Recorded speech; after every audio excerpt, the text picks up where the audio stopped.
കോട്ടയത്ത് ശ്രീ തിരുവഞ്ചൂർ രാധാകൃഷ്ണൻ ഇതുപോലെ ഒരു സത്യാഗ്രഹം ഉപവാസം ഇരിക്കേണ്ടി വന്നതിൽ എനിക്ക് ദുഃഖമുണ്ട്.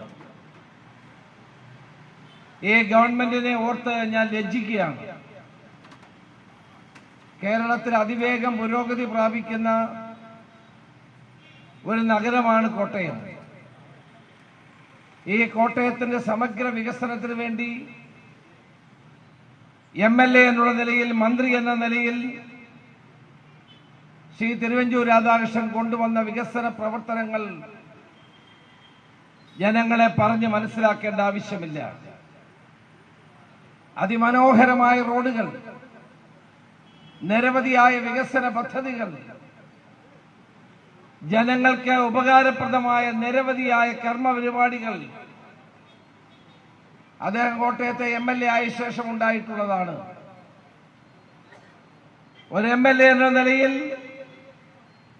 UDF ഗവൺമെന്റ് ഉണ്ടായിരുന്ന കാലത്ത്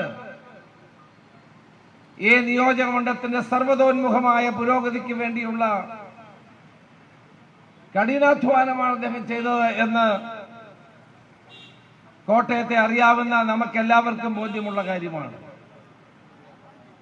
ഒരു നാടിന്റെ വികസനത്തിന് വേണ്ടി, ഒരു നാടിന്റെ പുരോഗതിക്ക് വേണ്ടി, ഒരു ജനതയുടെ സ്വപ്നങ്ങൾ സാക്ഷാത്കരിക്കാൻ വേണ്ടിയുള്ള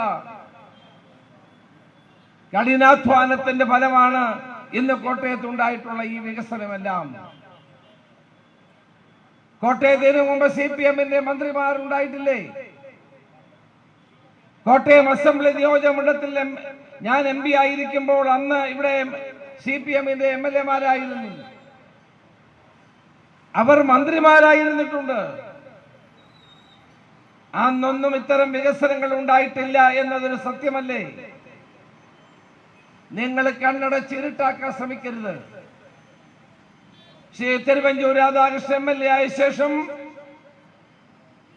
ഈ നാടിനുണ്ടായിട്ടുള്ള മാറ്റവും വളർച്ചയും പുരോഗതിയും ആർക്ക് നിഷേധിക്കാൻ കഴിയാത്ത ഒന്നാണ്. ഒരു MLA എന്നാൽ 24/7 എന്ന് ജനങ്ങളെ പഠിപ്പിച്ച ആളാണ് ശ്രീ തിരുവഞ്ചൂർ രാധാകൃഷ്ണൻ. ഈ നാട്ടിലെ ജനങ്ങൾക്ക് കക്ഷി വ്യത്യാസമില്ലാതെ, രാഷ്ട്രീയ വേർതിരിവില്ലാതെ ഏത് പ്രശ്നത്തിലും ഇടപെടുകയും ജനങ്ങൾക്ക് ആശ്വാസം പകർന്നു കൊടുക്കുകയും ചെയ്യുന്ന പ്രവർത്തന ശൈലിയുടെ ഉടമയാണ് അദ്ദേഹം. അദ്ദേഹം മന്ത്രിയായിരുന്ന കാലഘട്ടത്തിലാണ് കോട്ടയത്തെ ട്രാഫിക് കുരുക്ക് പരിഹരിക്കാൻ വേണ്ടി ഈ ആകാശപാതയെ പറ്റി ആലോചിച്ചത്. അത് തിരുവഞ്ചൂർ രാധാകൃഷ്ണന്റെ മനസ്സിൽ പൊട്ടിവിടുന്ന ഒരു ആശയമാണെങ്കിലും അതിന് സാങ്കേതികമായി അത് ഫീസിബിൾ ആണോ എന്ന് പരിശോധിക്കാൻ കേരള ഗവൺമെന്റിന്റെ ഏജൻസിയായ നാഡ്പാക്കിനെ അദ്ദേഹം ചുമതലപ്പെടുത്തി. നാഡ്പാക്കാണ് കേരളത്തിലെ ഇത്തരം നിർമ്മാണ പ്രവർത്തനങ്ങളുടെ ആധികാരികമായ ശബ്ദം. എന്റെ നിയോജകമണ്ഡലത്തിലും നാഡ്പാക്ക് സ്റ്റഡിയുടെ അടിസ്ഥാനത്തിൽ ധാരാളം പദ്ധതികൾ ഞങ്ങൾ നടപ്പാക്കിയിട്ടുണ്ട്. നാഡ്പാക്കിന്റെ സ്റ്റഡി നടന്നു. അടിസ്ഥാന വികസന രംഗത്ത് ശാസ്ത്രീയമായ സമീപനങ്ങൾ ഉൾക്കൊണ്ടുകൊണ്ട് നാഡ്പാക്ക് നടത്തിയ സ്റ്റഡിയുടെ ഭാഗമായി 5,80,00,000 രൂപ ചെലവഴിച്ചുകൊണ്ട് ഈ ആകാശപാത പണിയാം എന്ന് അവർ റിപ്പോർട്ട് കൊടുത്തു. ആ റിപ്പോർട്ടിൽ പറയുന്നത് ഒരു ദിവസം 1,00,000-ഓളം വാഹനങ്ങളാണ് ഈ കോട്ടയം നഗരത്തിന്റെ ഹൃദയഭാഗമായി KK റോഡിലൂടെ യാത്ര ചെയ്യുന്നത്. നമ്മൾ ദൈനംദിനം ഈ പ്രദേശം കാണുന്നവരാണ്. കാൽനടയായി ഏതാണ്ട് 12,000-ഓളം ആളുകൾ കാൽനടയായി ഒരു ദിവസം സഞ്ചരിക്കുന്നുണ്ട്. വാഹനക്കുരുക്കിൽപ്പെട്ട ആളുകൾക്ക് മണിക്കൂറുകളോളം കാത്തിരിക്കേണ്ടി വരുന്നുണ്ട്. വാഹനക്കുരുക്കിൽപ്പെട്ട ആളുകൾ ബുദ്ധിമുട്ടുന്നുണ്ട്. അതെല്ലാം കൂടി കണക്കിലെടുത്തുകൊണ്ടാണ് നാഡ്പാക്ക് ഇതുപോലൊരു ആകാശപാത വേണമെന്നുള്ള തീരുമാനത്തിലെത്തിയത്. കോട്ടയത്ത് മാത്രമല്ല, കൊല്ലത്തും തൃശ്ശൂരിലും ഇതേ രീതിയിലുള്ള ആകാശപാത അന്ന് ആരംഭിച്ചിരുന്നു. അന്ന് ആരംഭിച്ച കൊല്ലത്തെ ആകാശപാതയുടെ പ്രവർത്തനം പൂർത്തിയായി കഴിഞ്ഞു, ഉദ്ഘാടനം ചെയ്തു എന്നാണ് ഞാൻ അറിയുന്നത്. തൃശ്ശൂരിലെ ആകാശപാത ഏതാണ്ട് പൂർത്തിയായി കഴിഞ്ഞു. കോട്ടയത്ത് മാത്രം പൂർത്തിയായില്ല. കാരണം കോട്ടയത്ത് UDFന്റെ MLA ശ്രീ തിരുവഞ്ചൂർ രാധാകൃഷ്ണനാണ് എന്നുള്ളത് കൊണ്ടാണ്. തൃശ്ശൂരിലും കൊല്ലത്തും അത് പൂർത്തിയായത് അവിടെ LDF MLA-മാരായതുകൊണ്ടാണ്.